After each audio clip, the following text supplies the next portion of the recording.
Okay, so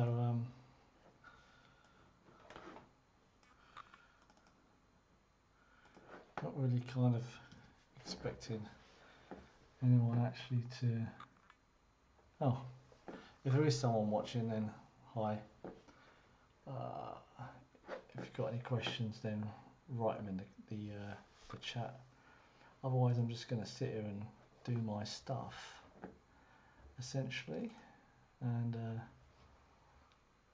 yeah,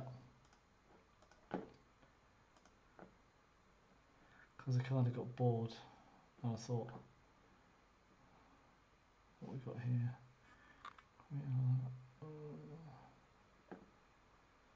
What does it look like that? Yeah, still interesting. Anyway,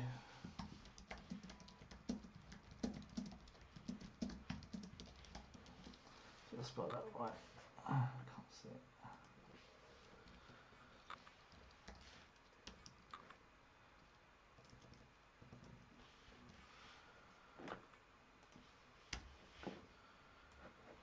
Yeah, anyway, like I said, I'm just essentially going to do my own thing.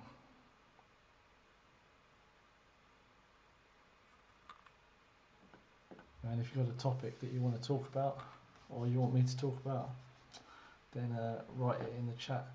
Otherwise, I'm just going to continue doing my stuff.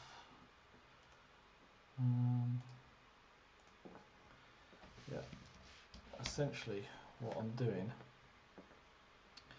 is I'm going to look through my YouTube videos and look at the look at the thumbnails and look at the views and the description and the analytics. Then I'm going to try and find one to create new thumbnails and stuff and see if I can affect the real time, because the analytics said that there's a lot of people in India and so on, and most of my views starts after midnight. So I considered sitting here for a bit, see if I can provoke some interaction with people, maybe. But first of all, I've done some Firebase videos last year, I think it was last year, and I thought I'll make a thumbnail for them. Where is it?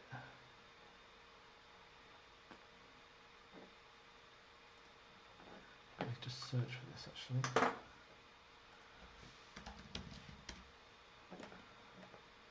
Yes, so parts 12, Firebase promises. Let's do this one. Firebase, no, don't want that. Firebase, there it is. Firebase email password explained. Email password explained. So there we go. So let's jump off and get, well, now that that's gone, it's lower than recommended when using a bit rate of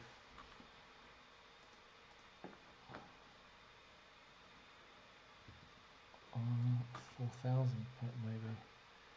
If I could actually see what it said. Use a bit rate of 4,500. Okay.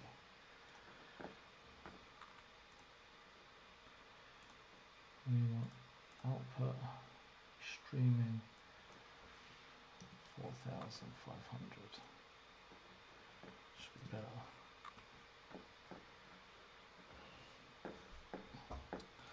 Anyway, so we want Firebase logo first of all. Get one of them, and I suppose we might want licensable. Let's just take this one first. Yes, save image, and logos. Let's put Firebase logo and text here. email and password. So we want like a auth, say like Firebase.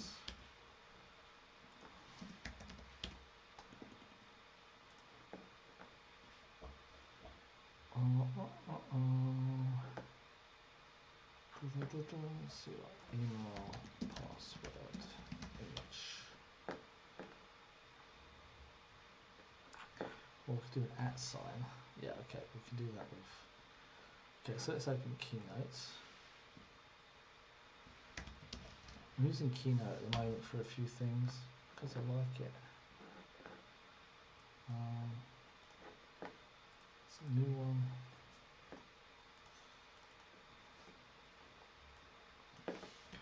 Let's get rid of that.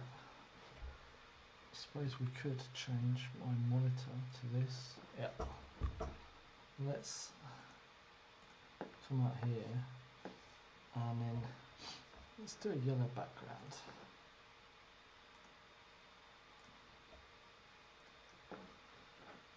Just do like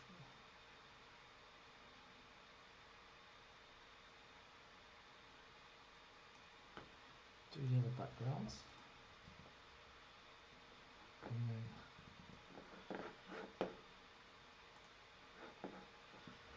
get this image.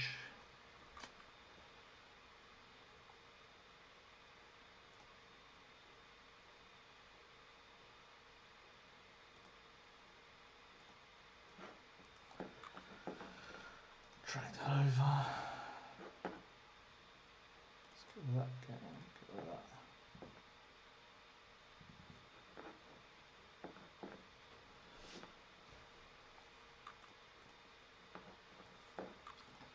And oops, this could probably have some shadow.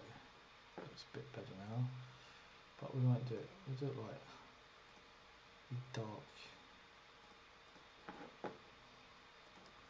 Take like an orange. Whoops, take that. Take like there.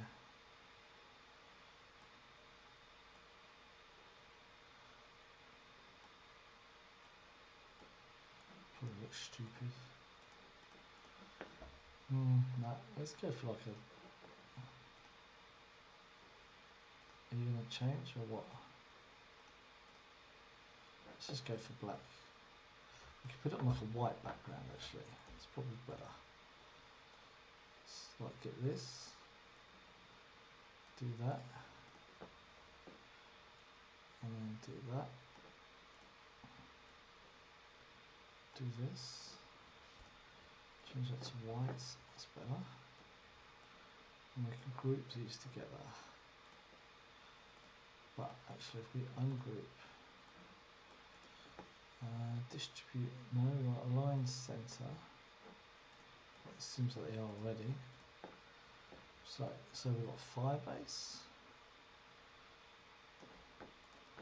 And let's then get some text. We want like big @ sign. I think it's like 1,000 we can go up to or something. That's way too big. Yeah. So email and password. Firebase. We want Swift as well. Swift logo.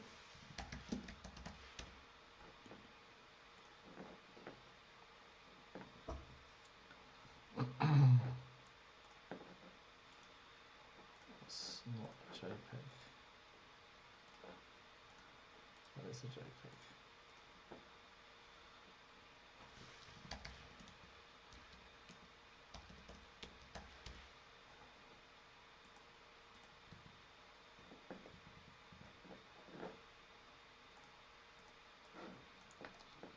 Yes. Let's bring that in. So we can do like a big old Swift. I'm not a designer, so anyone wants to make fun of my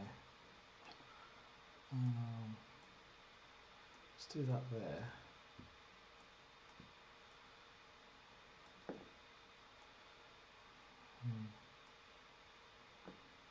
Let's do like another shade of orange actually, I reckon. And this wants to be white as well, I'm guessing. Colour. Yeah. No, that's the wrong type of fill. No fill, text. Colour wants to be white. Give you a shadow as well. Looks good.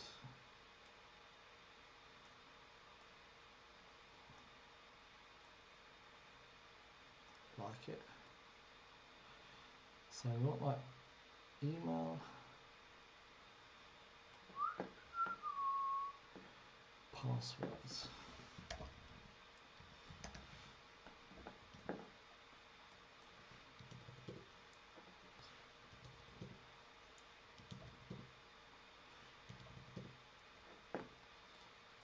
Email, password.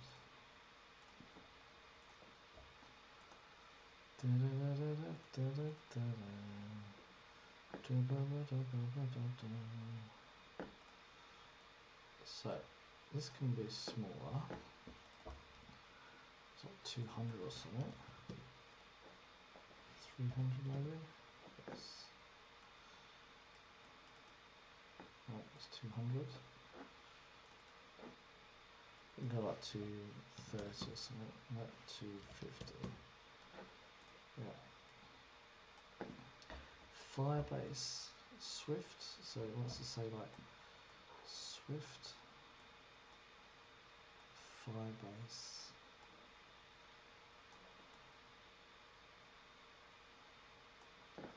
Let's put it also in group. Let's go to there.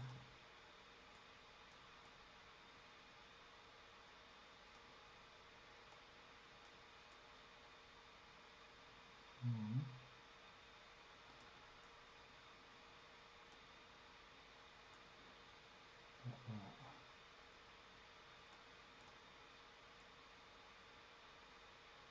Like that there.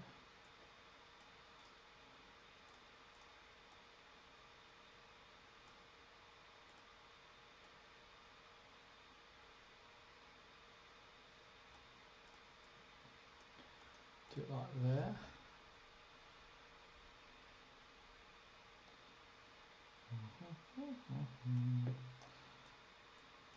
So let's put mastering. I like it. Mastering. Mastering Firebases. Firebases. Mastering Firebase course.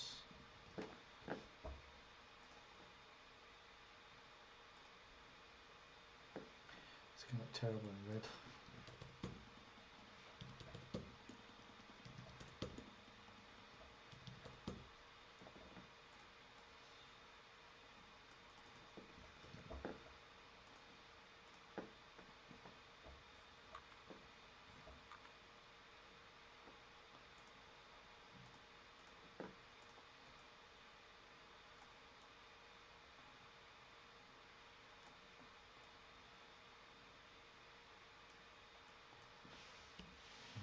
Oops, let's actually just put email.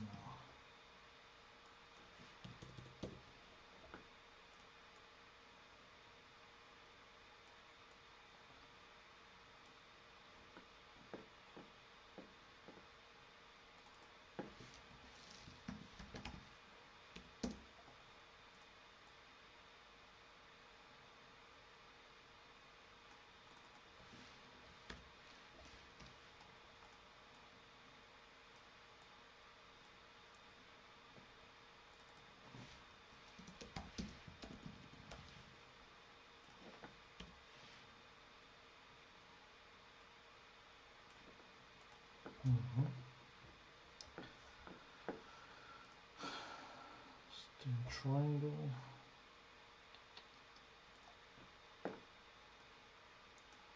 It's not a triangle, but it's one of them. And this is one of them.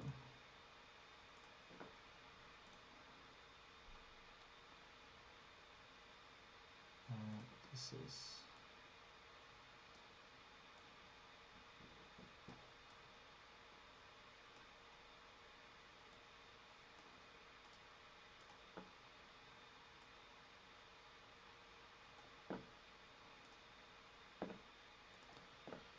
This is then one of them,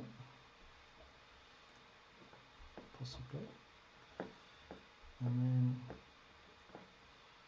remove that.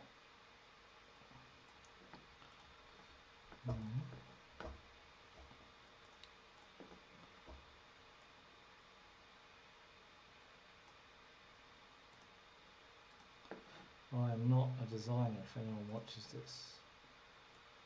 Literally just bored and doing it myself. Yeah, that could be a bit bigger.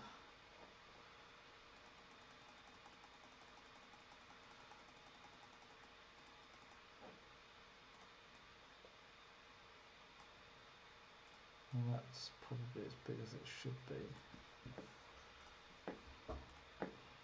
I think we could risk some red here as well, possibly.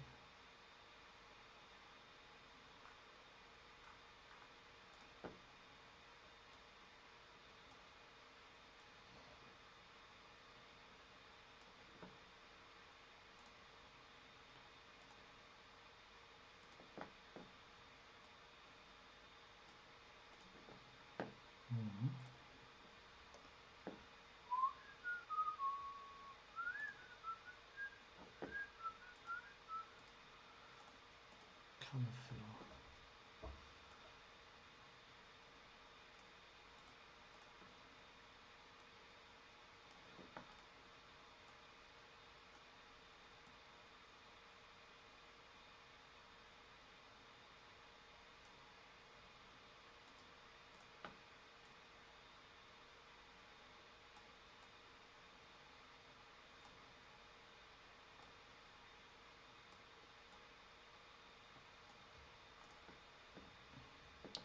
Mastering 5 base auth email passwords.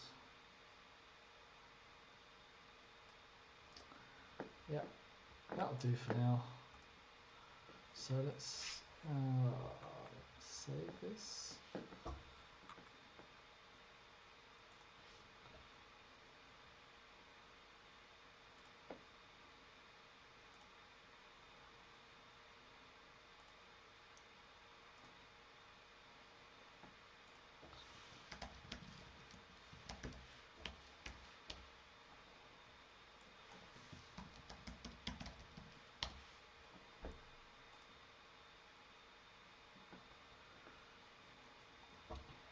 And export images. I just want images all there. Create that. Okay, so time to go back to me again. And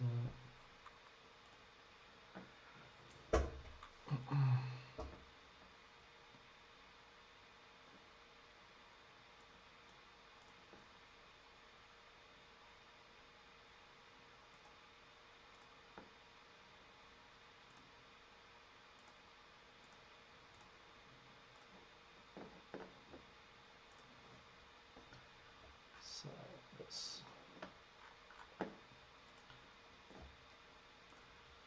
in this video I'll show you how to authenticate.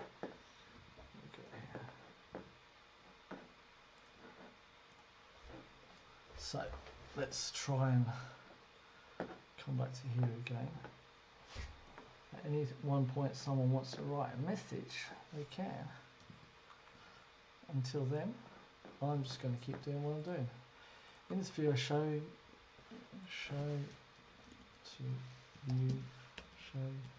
how to authenticate a user with Firebase's authentication service using email and password.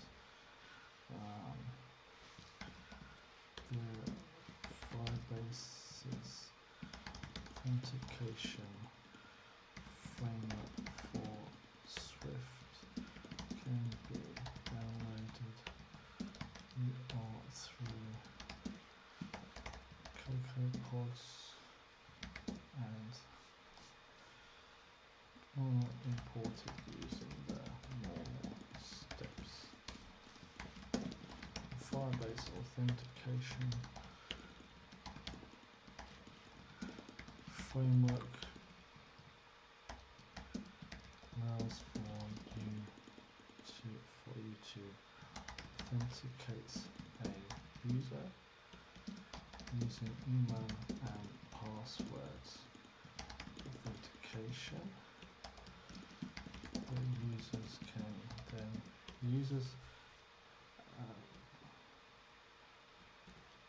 for all users that have been registered in the Firebase console.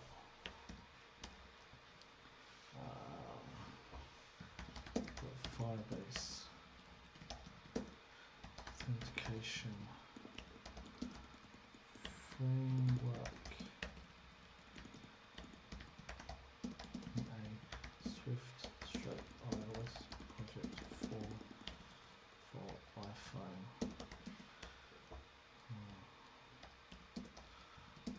Applications is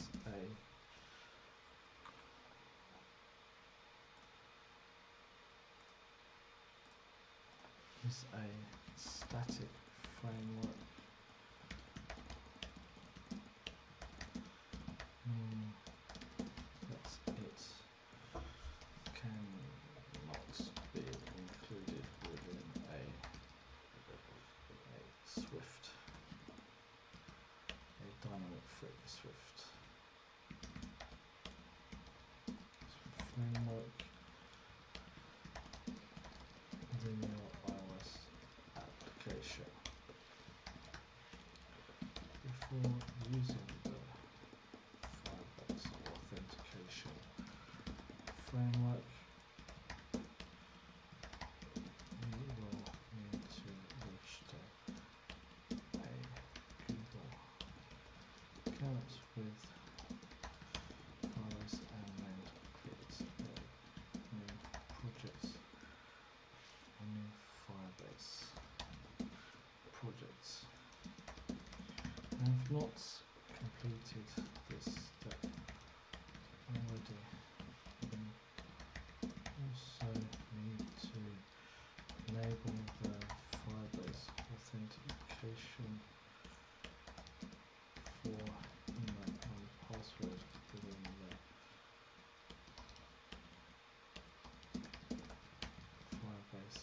Firebase console under the Firebase project that you have just created.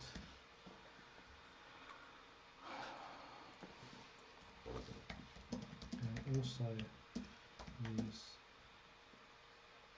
you can also authenticate. You can also authenticate a user using a email and then link. If you decide that the user should not have to enter a password, this would mean that the user must then authenticate themselves with a link that has been generated through the authentication framework,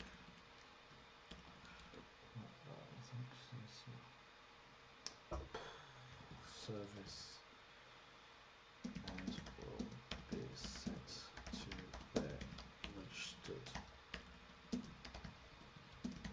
email address.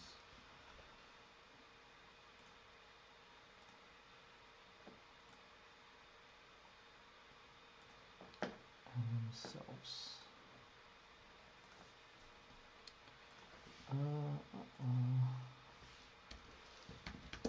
Firebase, the Swift is really rather easy to use in a Swift project. The Swift implementation is very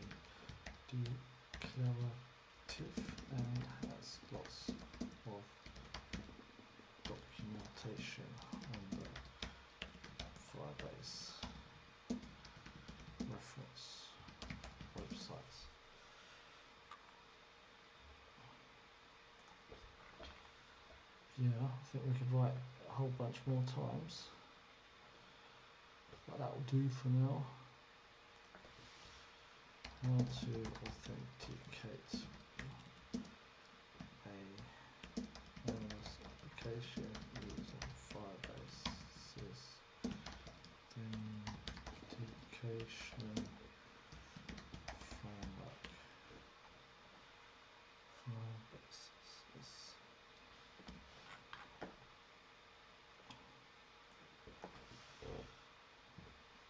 authenticating a user Windows application using Firebase's password authentication framework API.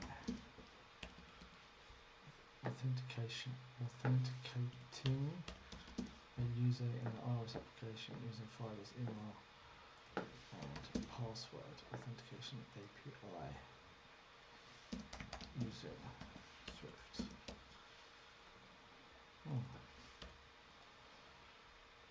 Is that going to fit? Oh, super. Lovely. Let's sit back now and watch whether anything happens. I doubt it.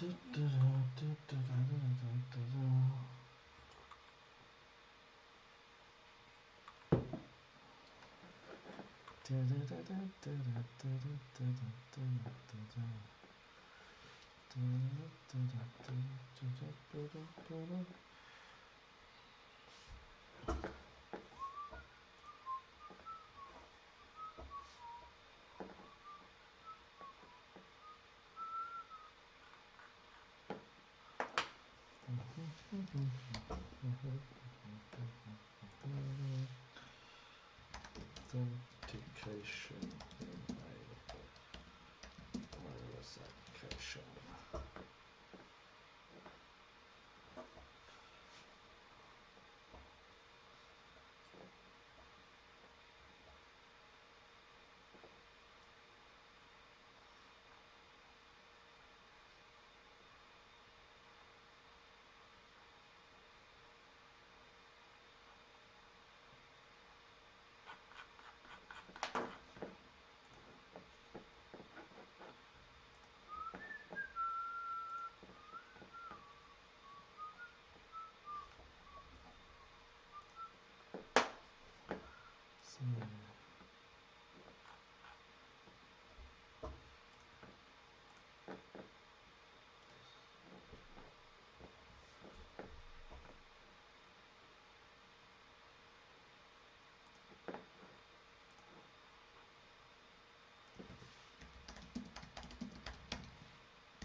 So, if you are watching this, if anyone has actually started watching it, it's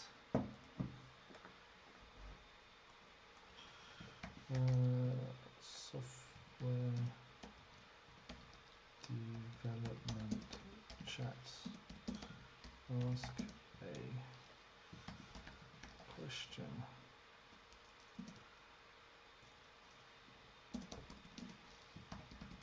Starts a conversation. Yeah, that's better.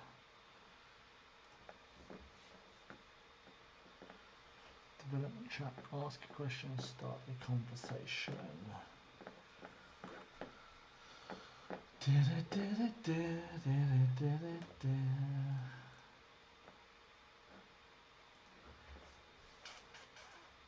How's it gonna go? How's it gonna work?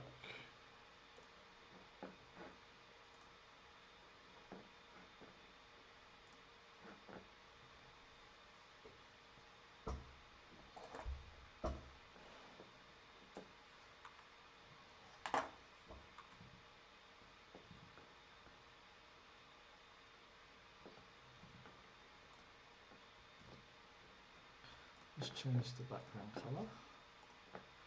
So this colour. Software developments.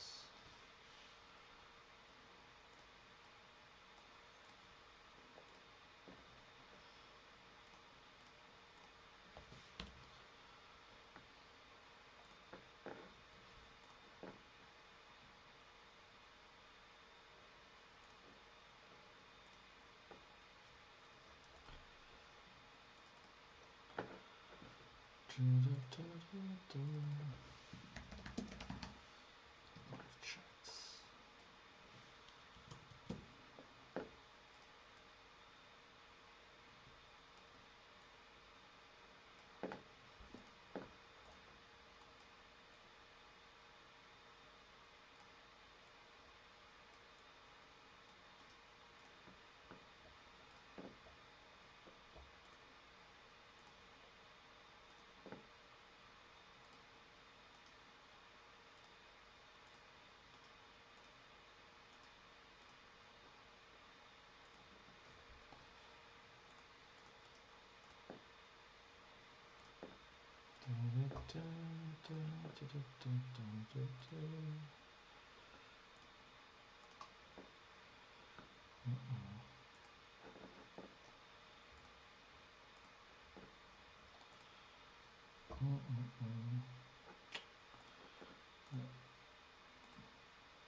That'll do.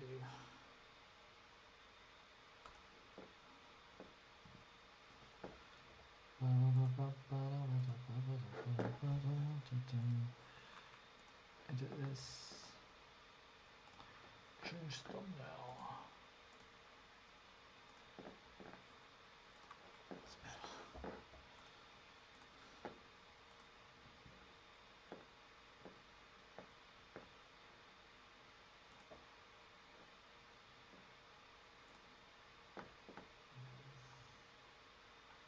Oh, I've got 2 likes.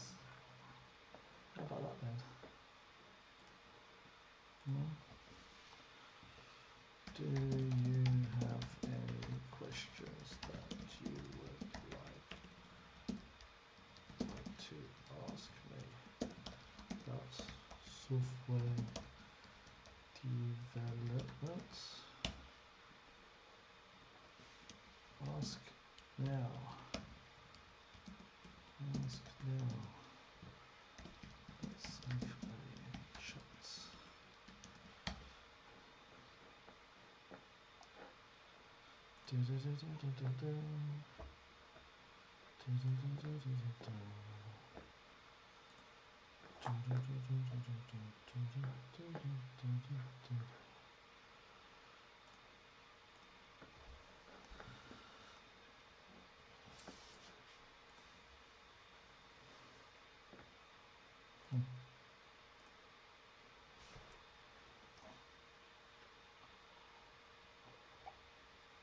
So anyway,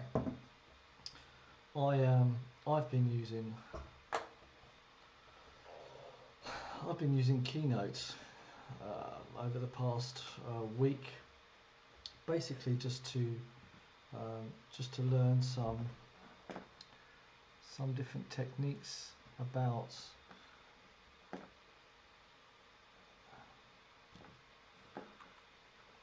is it frozen? The stream freeze? Probably not. Yeah, just to learn some. My camera's frozen.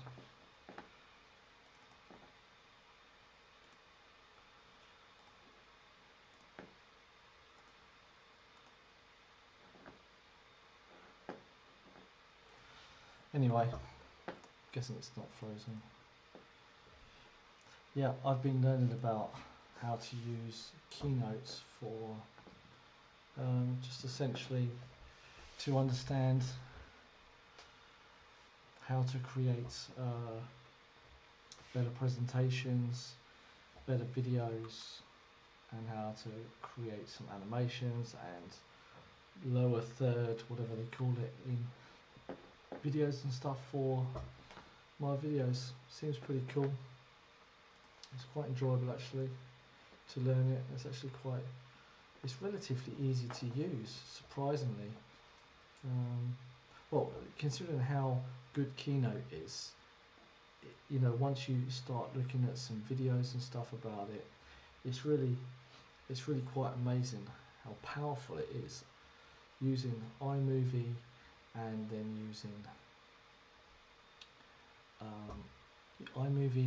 using Keynote together to create your thumbnails or animations or lower third, and then adding any like use your microphone and stuff to then create different recordings of it, and then pull that into iMovie to then create your video. And then if you want to add some animations on top of it and stuff like that, it works really well, I must admit.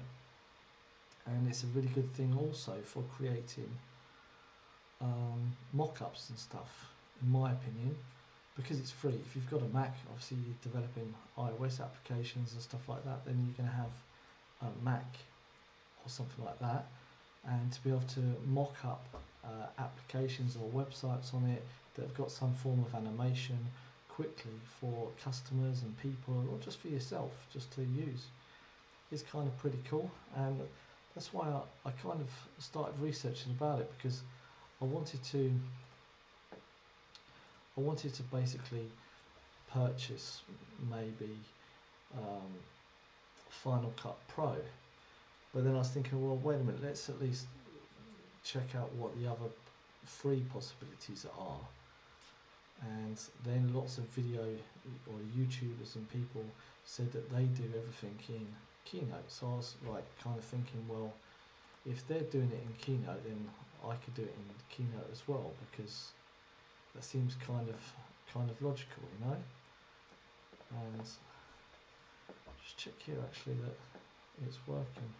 Because it seems kind of logical, you know. I think the video stream's frozen.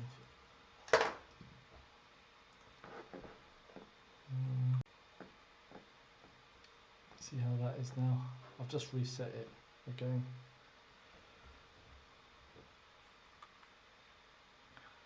Hopefully that changes it now. Possibly. Don't see any movement yet.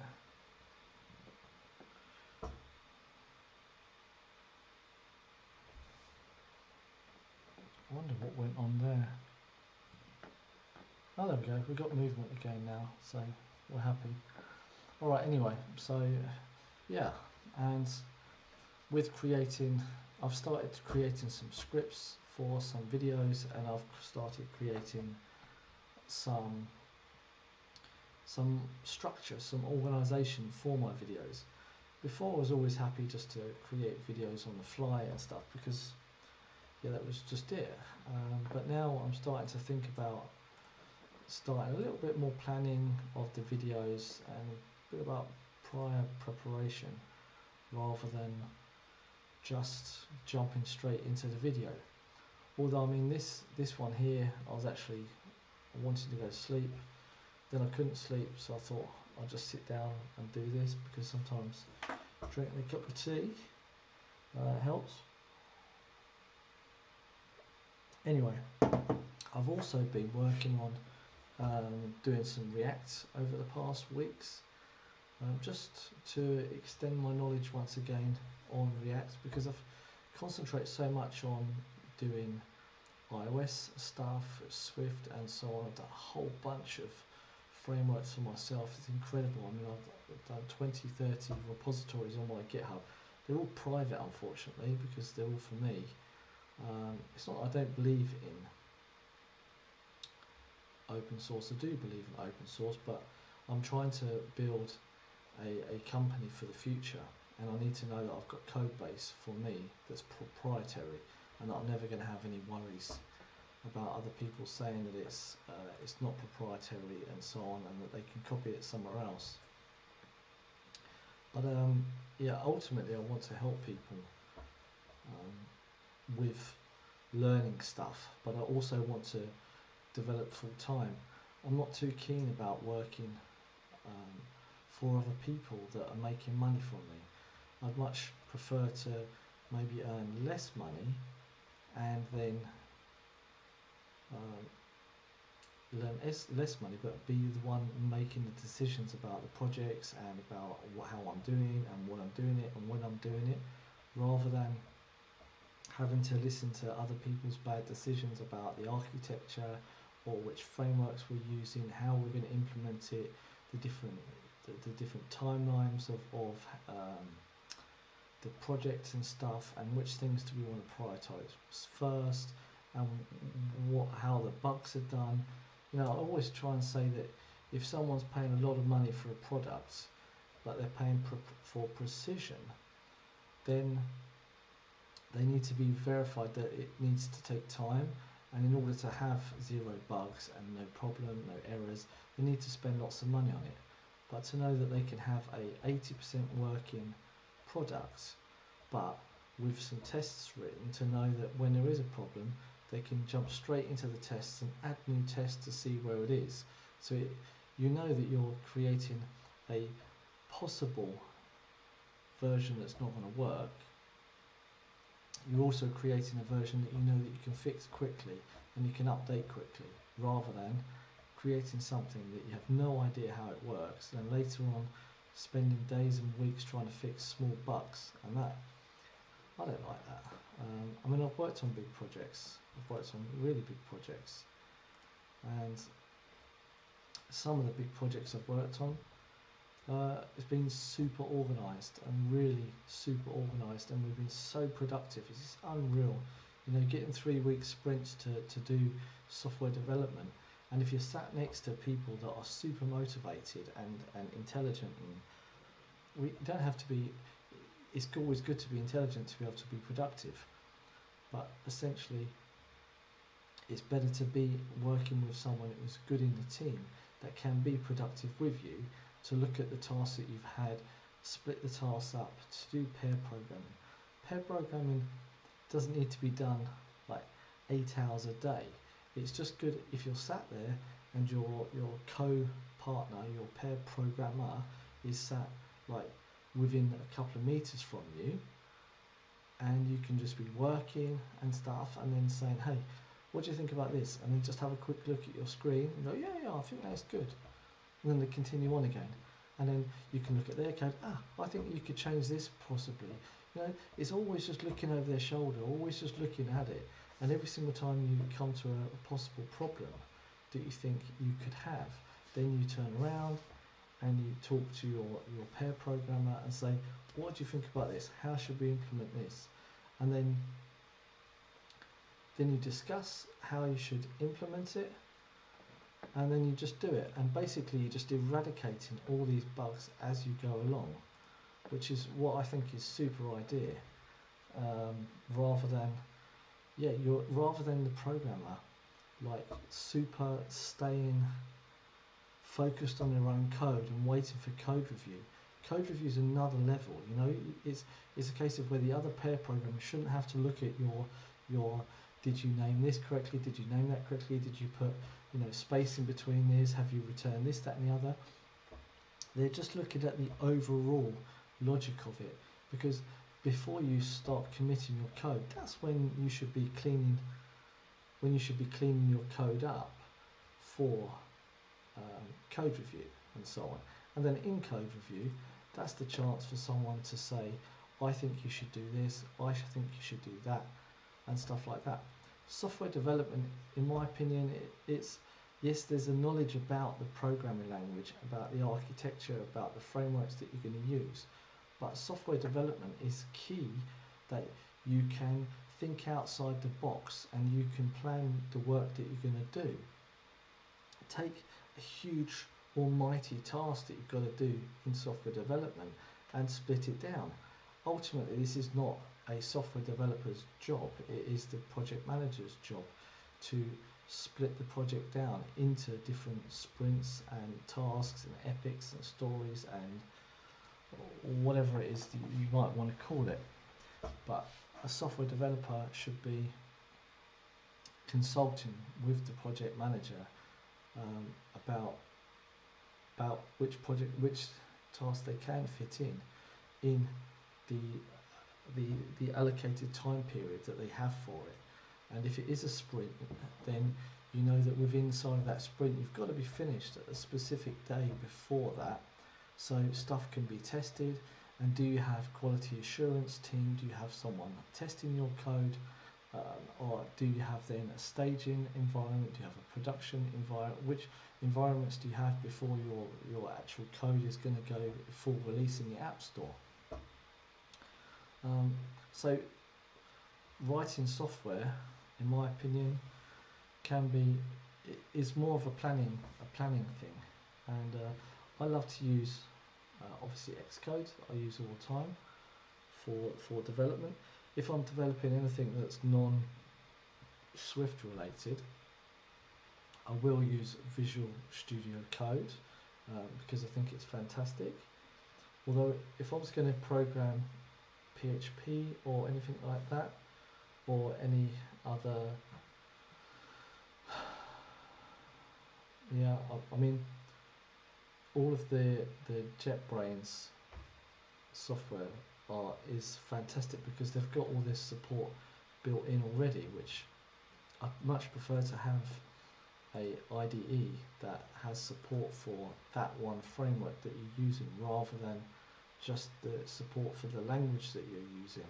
Because it's like Xcode. With software development, you've got the code completion, and it's better to understand the code completion. Also, when you write software, you should always be thinking about the documentation for the other person who's going to be possibly trying to understand the code that you've written or writing. Because if they can't understand it, then it doesn't make any sense. So you've really got to try and always write documentation for your code. That's really a key important thing. So at the moment, what's interesting with these live chats is trying to get people to stay in the chat. And when I see here, you see whether a viewer is in the chat or not. It's difficult to know how reliable that information is, because one minute it says you've got so many people, and the next minute it says the other people. Dortmund reject Manchester United's £91.3 million bid for Sancho. Interesting. I was looking at buying a new camera today. I was looking at buying a new microphone today for this. I've got the Logitech C90 something Pro 9220 or something Pro HD camera, which is super, but I thought that I want to get a microphone for it because it's very the fan of my MacBook is like a steam or a train at the moment, or an aircraft, and depending upon I've got the News 2020 MacBook Pro i9, and it's amazing.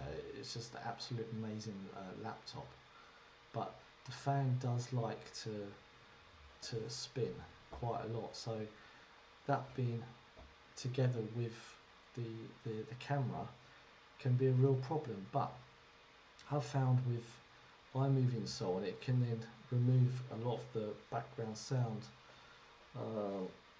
It can move a lot of the background sound in post production and so on, which is fine. So there was a reason why I wanted to sit here, was to try and create a thumbnail for another video that I created, to see whether or not I can get the video rocking and rolling. At the moment, I don't think that it is. I'll put a link down. That would be a good idea, David. I'll put a link down in the video, right? Let's see. Which one is it? This one here. So, what do we want? Promote. Get shareable links. So, check out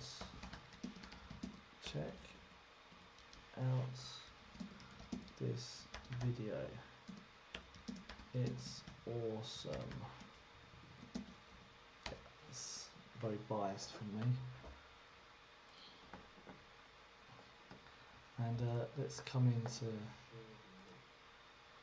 the comments. Hey Paul, do you have any questions about software development, or do you have any general questions that you want to ask me?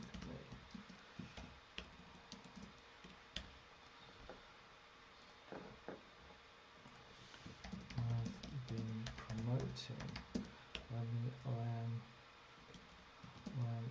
currently trying to promote another one of my videos that does not seem to be found by others. Check it out too. Tell me what you think.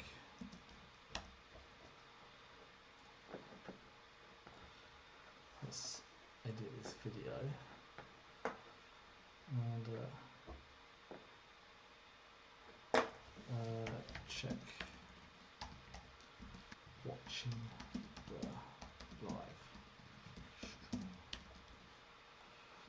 and created loads of text in GitHub for the stuff that I write in videos. Currently, and it can come in here. Oops.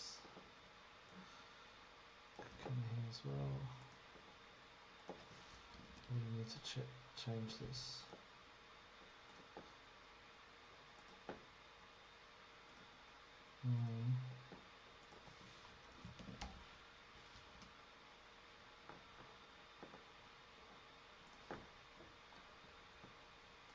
That's software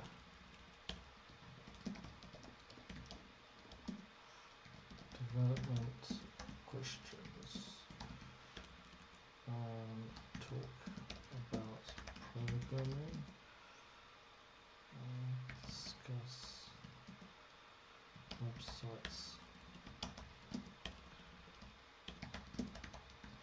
Coding and development. What's question? Talk about how to write your first application in Swift programming language.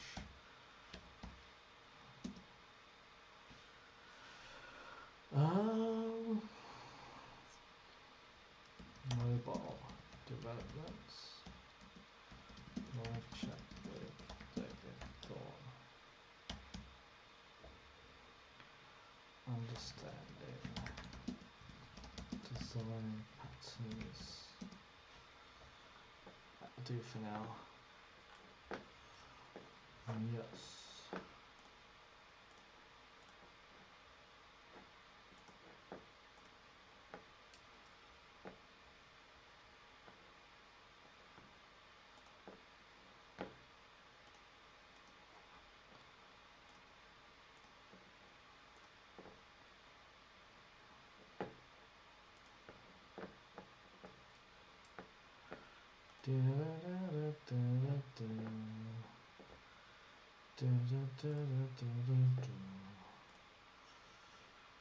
What have we got here? So that was the trick. That's why I did it. Yes. To see whether we can get someone looking at that video is what we want to do. All we want to do is get someone looking at the video. I'm hoping that, yeah, I do these things and all I want to do is basically just have a chat with people about software development and stuff like that. I'm always sat here by myself, and you know, many software developers are very they're very much introverted. You know, they don't like talking with other people, and they find it very hard to talk with other people. Me, I'm a very extroverted person, and I'm more than happy to sit here and look at a webcam and stuff like that, and try and just have a chat. Maybe someone's listening, maybe someone's not listening, but it's someone here in real life talking about the things that they do, the things that they see, other stuff, and so on. And if they do feel that they want to ask a question, then they'll ask a question. You know, this whole reason for doing the live chat is trying to get people to start talking with me on YouTube, so we can start a discussion about things and stuff. You know, if you don't do anything like this, you'll never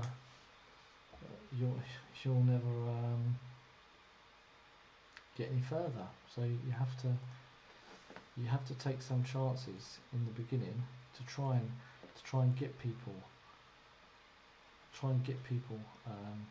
looking at your content and stuff.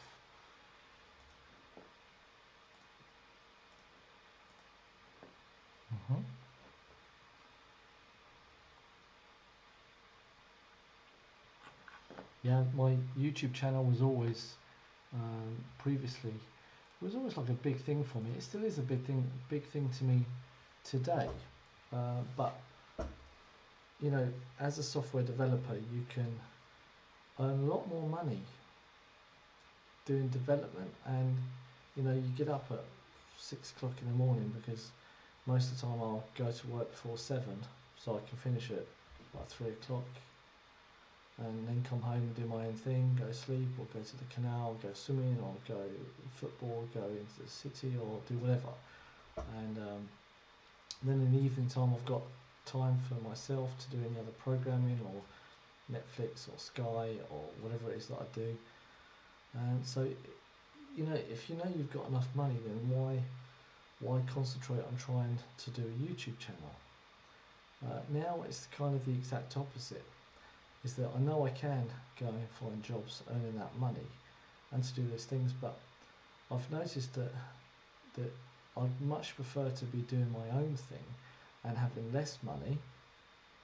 But my YouTube channel, it does work, but I just haven't put enough time and effort into it to make it work anymore. And so the past months I've been thinking about how can I promote it and so on. And I thought, well, you know, putting effort in every single day is something, but you know, there's all this algorithm stuff, and you've got to feed the algorithm. You've got to do, you know, content that provides value to the people and stuff. Well, I have videos. I'm looking at my analytics the whole time here to see how many views there are and this, that, and the other. And I can tell you there are views there, and it does make money, but it's just not making enough money to be able to sit here and do it all the time. And I've got memberships and stuff like that now that I've got set up, but I really need to take it a bit more serious. This is the thing, you know, YouTube is difficult. No one ever said it was easy. So deciding whether or not I want to do software development for a company and so they can earn money, or do you do software development privately? So yeah, do you do it privately and try and make some money doing freelance, stroke, you know, in your, it's like freelance and then having your own company, but then you've got to find customers, you've got to find business, and then you've got to coordinate the different projects, and then you need a designer, and then you need like a webs developer, you need a server administrator, you need other salespeople, accountant and stuff. It's just like you start thinking, oh, there's too many things that I need to have. And you know, I want to concentrate on software development. I don't want to concentrate on creating a company. Now, YouTube obviously allows me to create this content, and some videos they work like after a couple of days and then they keep working. Other videos they take like 3-4 months and just to get started. And it can be that it's to do with the thumbnail, the description, the time that you posted it. And earlier on this evening, before I was going to bed, it's like 20 to 2 now in Germany. So like 10, 11 o'clock before I was going to bed, I was analysing the time where most people are watching my videos, and you saw that it was obviously not German time. It wasn't Central European time. It was the likelihood of India and Australia, and then so whenever there's me thinking that people watch it like 8 o'clock at night time, but that's not the truth. That's not the truth. At 8 o'clock at night time, it started to die down already, because I'll have to have a look at it again. But the whole point was that the actual people start about now, and it grows over the next 5, 6, 7 hours to the peak, and then it starts dropping again. And by the time it comes to like lunchtime here in Germany, and then afternoon, then the peak has stopped and stuff. So this is why I'm sat here now doing this, and I can see that it's something's happening, because I've got this video running. But it would be really cool if people actually just wrote something, commented something. I really want you to ask a question, to give me something to talk about. Obviously, I don't need someone to tell me what to talk about, because I can just talk about software development. But it'd be really interesting if someone could just write a question and give me a topic to talk about, and then they could just go off on whatever, or share something. click the link in the description. I want to see you clicking the link in the description. There's a video in there. Check it out to see what you think about it, and write a comment on it as well. Because I want to see that someone's interacting with this channel. This is the whole point. I want to do a lot more. I want to do a lot more for my YouTube channel and so on. And I want to promote it, I want to push it. Ultimately, I just want to be doing this all day long for people, literally writing code that other people can use because YouTube is paying me, you know. So I don't have to care about whether or not I'm writing code that is private, perpetual, or whatever. It's just, hey, there's the code, there it is for free. Do whatever it is that you want with it, and go and make some money out of it. As long as I'm earning good money from YouTube, I don't really care. So that is my mentality, you know. I'm not driven by greed. I'm driven by having nice things, and that's why I want to become a software developer, because I can enjoy my life doing programming. Yeah, and it comes some money, but you still get like this nice way of life where you can do your own things, and you don't have too much stress because you're the person that's in charge of your tasks. And I don't know how many people that have watched this so far are software developers, or they're just watching it, and so on. But like, I've been actively doing programming for more than a decade. Now, whether you can call it software development for more than a decade is something else. I believe, no insult to anyone here, but I believe like HTML and CSS and stuff like that is not software development, you know. It's like you're writing code, you're writing stuff for a browser and so on. Software to me is like, and even sometimes, although like writing iOS applications and so on is software, but I'm kind of thinking that people that write like Linux kernels and stuff like that, that to me is software. You know, that's real hardcore programming. And what I do is somewhere in between. You know, it's not like HTML, CSS, which I can do. It's not like PHP, which I can do, but like multi-threading and stuff like that. You know, you need a different way of thinking to do multi-threading. To know what's going on in the different threads at the different times, and what tasks you've got, and which ones need to communicate with each other, and which ones are allowed to communicate with each other. Yeah, that's just the things that you've got to think about. So, yeah. Oh dear. Too many years of being sat down incorrectly on my chair. I bought this chair last month because when the thing happened in the world, I was sat at home on my normal chair. Sat home on the normal like kitchen table chair and stuff. It's not a proper office chair. And after amount of time, my neck and my shoulders were hurting so much. So I bought this chair so I could sit up straight, and also then have my like double chin here. But it means that I can always sit up straight. And this table, I can stand up on this table, so it means that yeah, I can program as well, which is really awesome. I like it.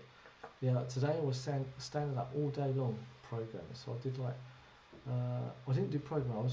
I'm creating another React video series, but this time it's going to be more like presentations and so on. So each video is going to be a bit shorter, but it's going to be more as in like kind of teaching you lessons rather than teaching you how to program. So it's more theoretical than it is programming, because I think there's probably people out there that are interested in learning the theoretical side of React and why you do it.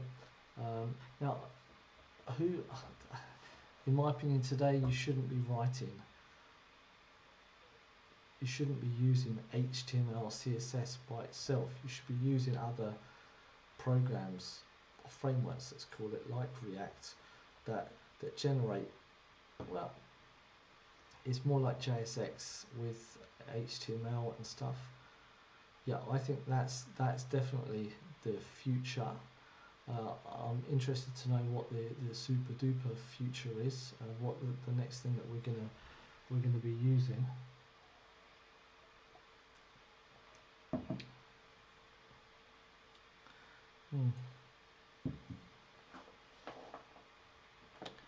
Anyway,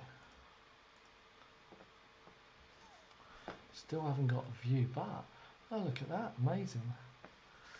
Got views on a couple of the videos over the past time I've sat here. How long has this been going on now? How long has it been going on? Don't know. Does it say when I uploaded it? When I started it?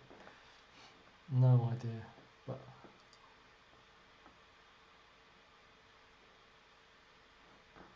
what was that then? Exit stream. No, I don't want to do that. Manage. What's that do then? Classic streaming. Create highlight video. Stream marker. Share. No, don't want to do that. Anyway, how's this going now?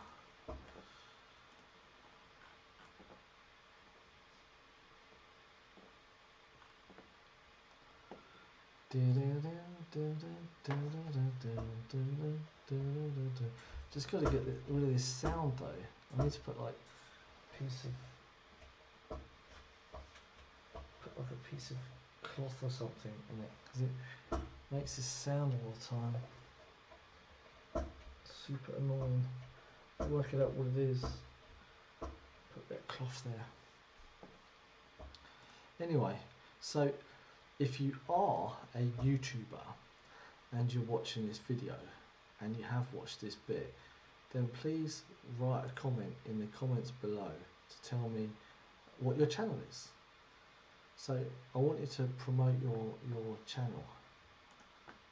Yeah, and I'll leave the link in the comments. Don't worry about it. I won't delete them. So yeah, if you did get this far, then write in the comments below your channel name, and I'll go over to your channel and check it out, and I'll check out your videos and I'll look for them, and if I like your videos, I like the videos I like. If I think they're any good, I'll write a comment down in below and stuff like that. Yeah, because if I'm sat here and you're watching my videos, I'm more than happy to watch yours just to see whether I like them. And sometimes watching people's videos that you don't like also, yeah, it keeps you open-minded. Oh, look at that.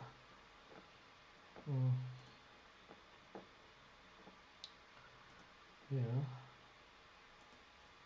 But now, after I'm doing this, I'm getting tired now, which is good, because I was hoping to get a bit tired. And that's why I started doing it.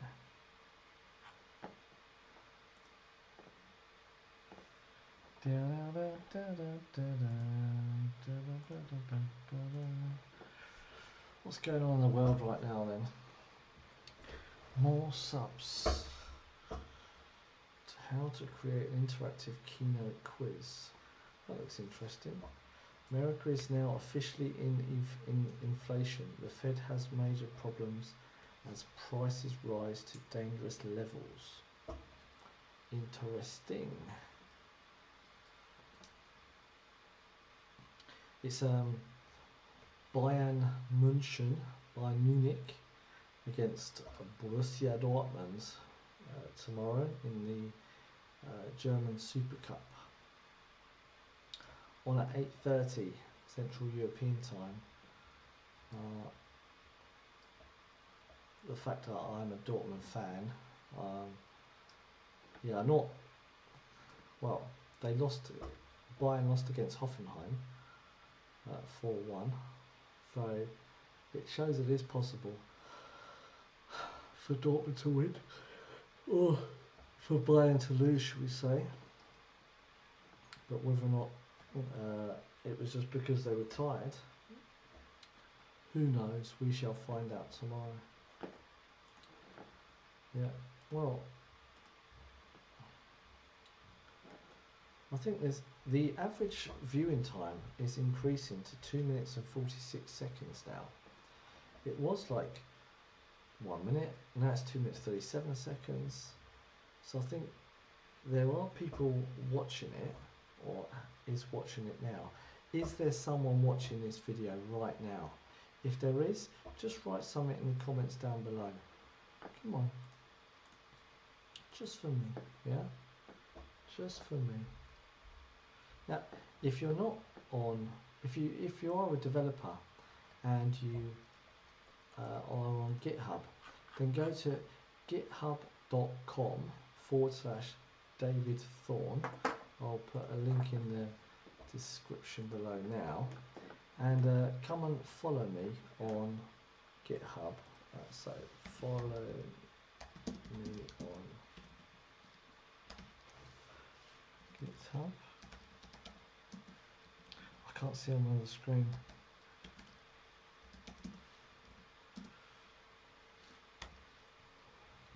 Yeah, follow me on GitHub, and yeah, and let me know what your GitHub handle is, or whatever it is that you call it, and I can check your code out. Maybe we can do some video about coding of something and so on, that maybe an idea you have. Do you have any ideas about videos that I could do? Do you have any ideas about any projects that I could do in my free time and stuff like that? I'd be really keen to do a project with a community, with a whole bunch of people and so on. I've got all the time in the world to help other people all the time, and if it's fun to do, then yeah, it's fun to do, isn't it? I've done a whole bunch of projects by myself, but I never kind of like finished doing them at times because other things come up. And but one thing I have always made sure of is that I always document everything, all the code that I do, and I always save it to GitHub, and I always create a new GitHub repository, and if it's not finished it stays private.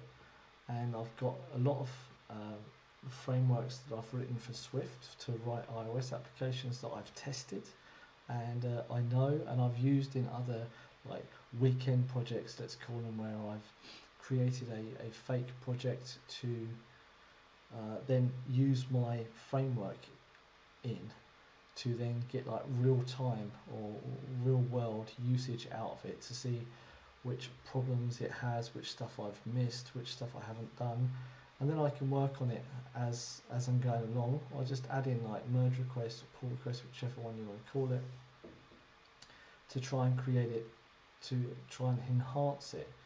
And as I do, I enhance it, and then the next project I do, I see, oh wait a minute, I did this, and then over time I then work out which things do need to be updated and stuff, and then in the end I create a new version, and then I push it as well to my own CocoaPod specs repo, and so on. Yeah, which I've always got code for the future. So if I've got a project I want to do, then I know I've got code that's been tested by myself.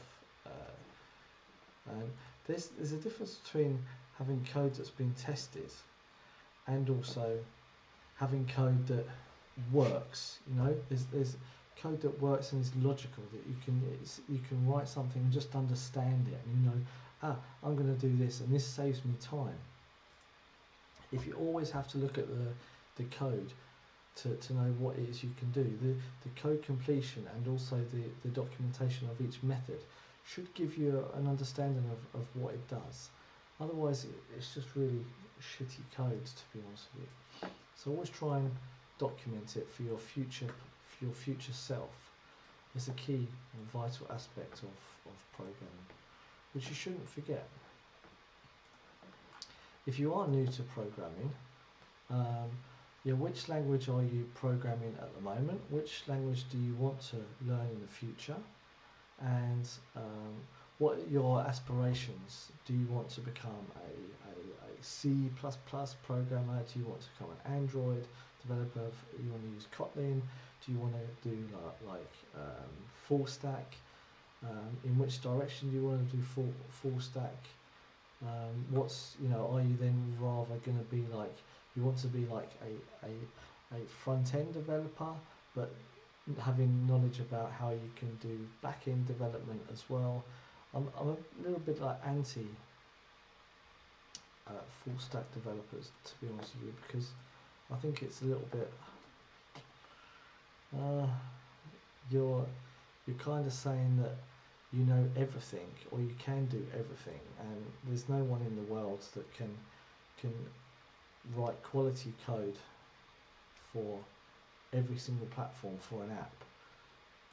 If your budget is really tight, then that's understandable. That's exactly why you have a full stack developer, because your budget is tight, or the project's budget's tight.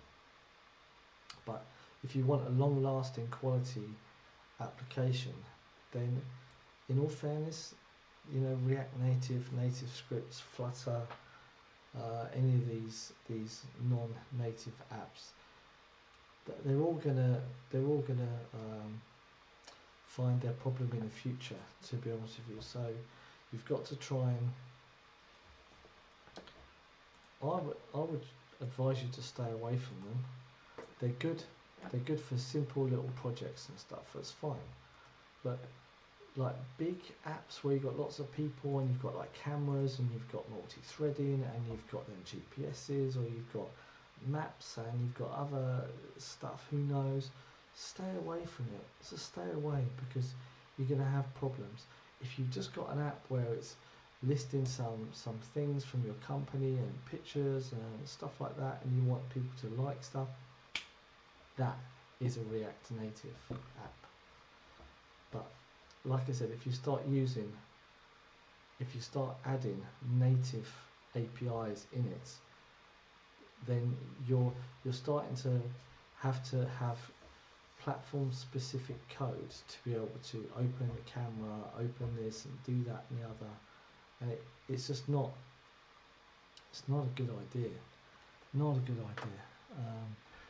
Time and a place. There's a real time and a place for these types of app. That's why I would stay away from them.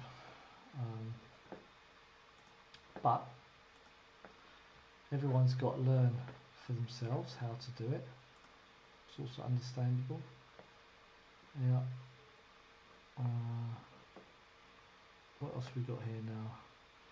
Bayern Pleite ist der Kader zu dünn. See. Oh, my neck hurts. What's your favourite YouTube channel? My favourites are Casey Neistat, Mark Rober, Jerry Rig Everything for all the mobile phones and stuff that I want to watch.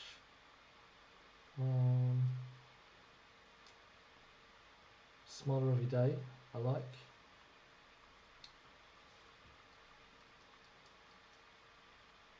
Yeah, who doesn't like Mr. Beast? I mean, I must admit, I'm not like the biggest fan of his videos, but he makes awesome videos sometimes. Veritasium as well. I like that. What else have we got here? Colin Furze, yeah, he's awesome. David Manning, he does like photography videos and stuff.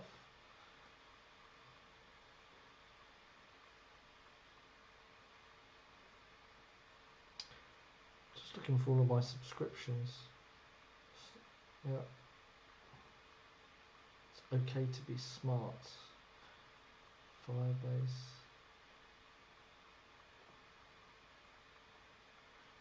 a few now.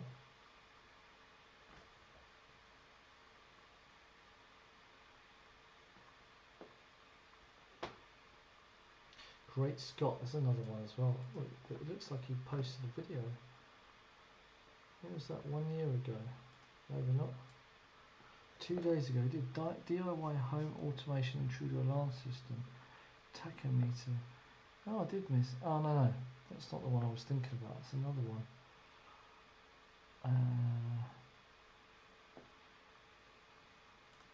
How many video subscribers have you got now? Oh, yeah.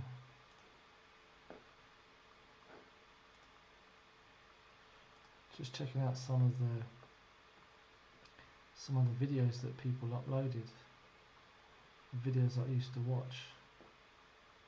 Yeah, it's nice to see that their videos are not getting many views. Well, it's not nice to see. It's a shame actually, but nice to see that it's not easy for everyone. Slide Nerd. 151. Newest. This one as well, he's got 151 subscribers and he gets like 2, 3, 4, 500 views.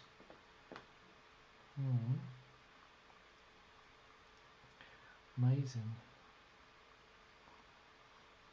It really is. Sometimes I think that YouTube is a little bit biased. There's no backing that up, but I just said sometimes I think it maybe. You know, you've got it is about uploading. How 1 day ago, 2 weeks ago, 3 weeks ago, so it looks like they upload every single week. Yeah. Yeah, looks like so.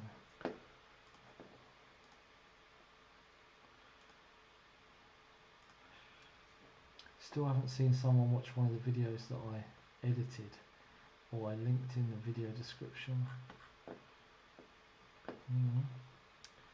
But we're on 2 minute 41 average watch time at the moment.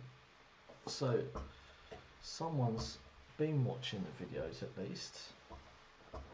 Because an average watch time, if this has been going an hour, I have no idea how long. How can I find out how long it's been going for? Oh look, there we go. It's been going since 12:40, like an hour and something now. Concurrent viewers, chat rate, playbacks, chat rate, nothing. Concurrent viewers.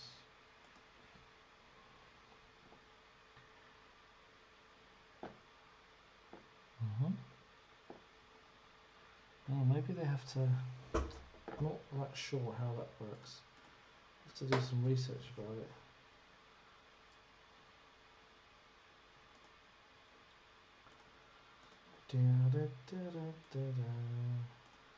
What have we got here? What other topics do we have to talk about? What topics do you want to talk about, David? I don't know. Let's talk about SwiftUI maybe. Now, obviously I know how to program SwiftUI and I have programmed stuff in SwiftUI, but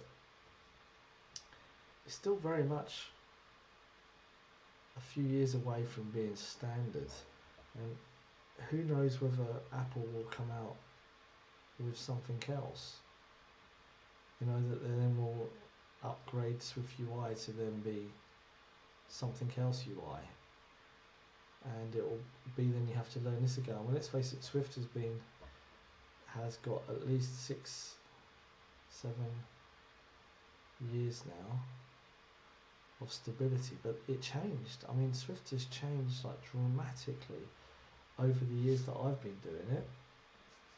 So, and SwiftUI has been there a couple of years now. So who's to say SwiftUI won't be?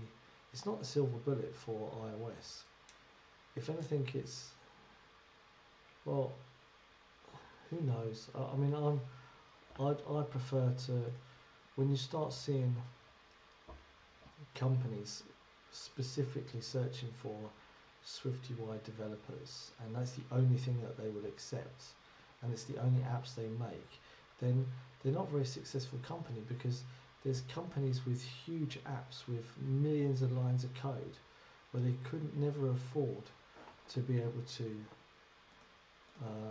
create just they would never be able to update the app completely. Yes, they yeah it's big companies with big apps, they can't update these things, so they're always going to need Swift developers.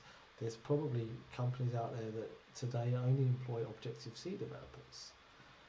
You know, it's like companies that have created their apps for Android. You know, they have to make sure that it's backwards compatible for all of the devices, because that's what they chose that they were going to do in the beginning. If you want to be only ever supporting the newest software, the newest hardware, then that's a hard cut to make. You know, to say we will only support the newest hardware, you're going to lose customers probably hand over foot. That's not my decision to make, though. I mean, I have advised people against it, and there has been many people that have actually listened to that advice as well. So, but that's kind of nice when people listen to your advice about things. There are things that I've talked about with other people, and let's just say they have listened, but the decision that they had to make was the complete opposite of what it is they actually wanted. You know, they had to make a legacy decision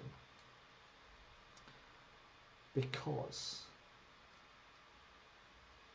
the way that they wanted to do it was easier to have a human being, an employee, doing manual work to save time and confusion later.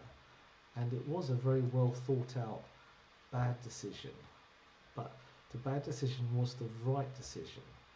Now, it wasn't the right decision that I thought it was, but for them it was a financially better to have an employee inputting data, outputting data that came from an app and so on.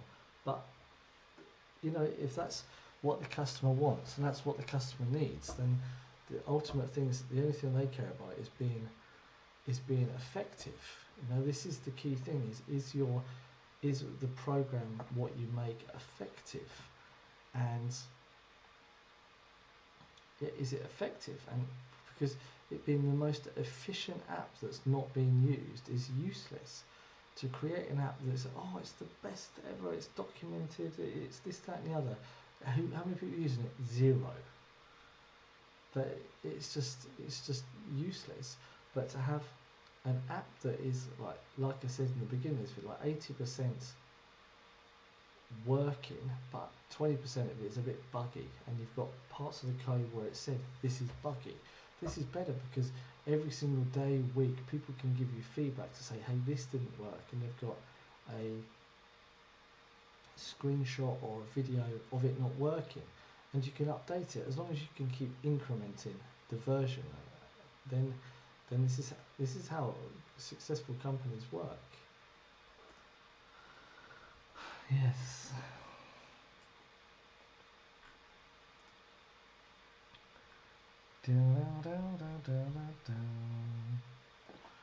Concurrent views. Playbacks it was called. 36.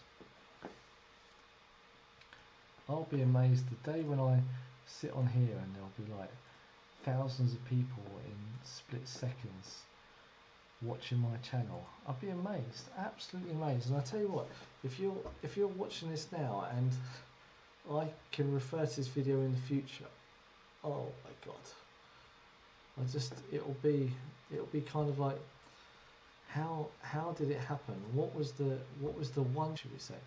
When I was looking at my YouTube channel statistics back in 2000, when I was last week, I was researching my channel back in 2013, and over 2009 was when I created a YouTube channel. I got like September 2009 to September 2010, like 180 subscribers or something like that.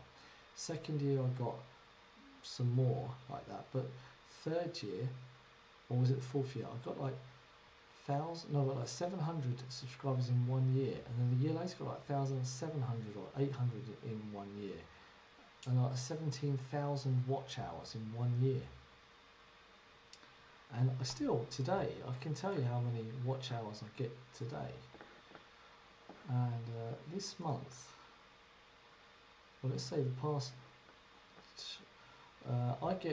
I've got 5,900 watch hours over the past 365 days, and I've got 234. So I've got an increase of 234 subscribers and a total of 164,000 views at the moment over the past 12 months.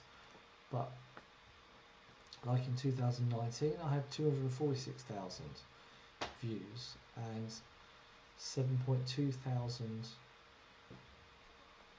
watch hours and 314 subscribers.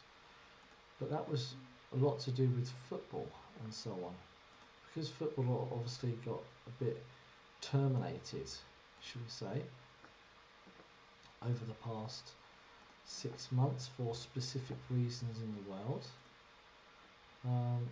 Yeah, but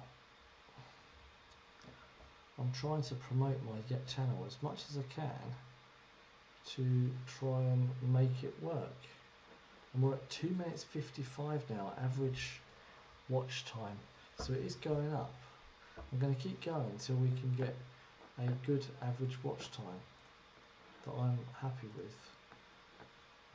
If you haven't liked, subscribed, shared, tap the bell icon so you get notified when I next release a video.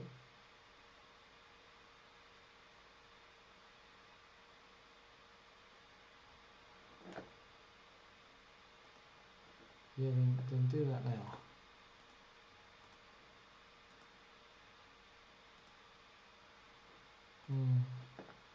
Are we on 2 hours yet? Nearly. I think I'm going to call this a night, a day. Oh look, it's there. 1 hour and 40 minutes and 15 seconds. That's how long it's been going. I'll tell you what, if someone listens to me for that long, amazing. Even listening to myself is boring me now.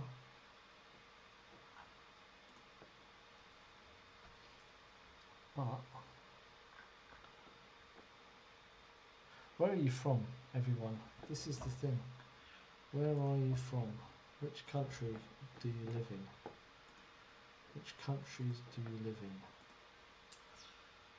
Up 71%. 20 days, what about there?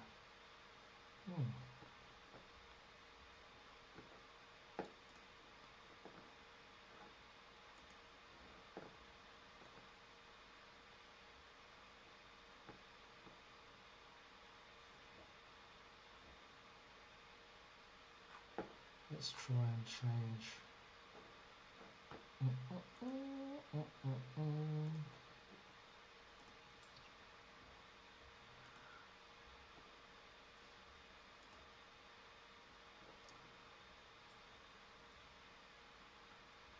Let's see if we can promote it with.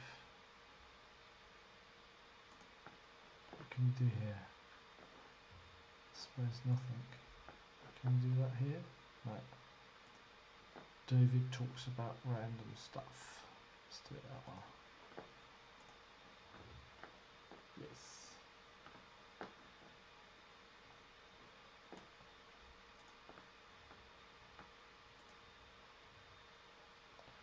Recording date today. Video location. Dortmund. Education. Or just put it down. Entertainment, people and blogs. I'll just put people and blogs. Or science and technology. Let's put it as that. Enable live chat. Ah, look. What's this thing? It was already on, I thought. Yeah, because I wrote on it.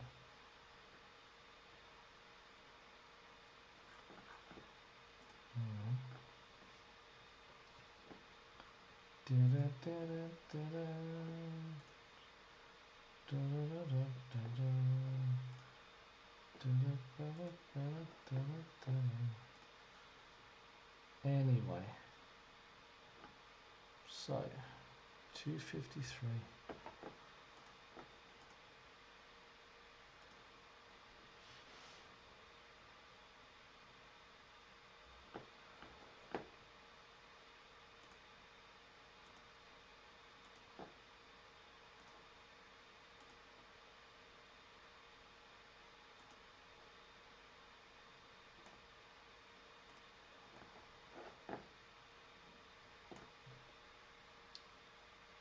Good night, or good morning, good afternoon, whichever one it is. Bye bye.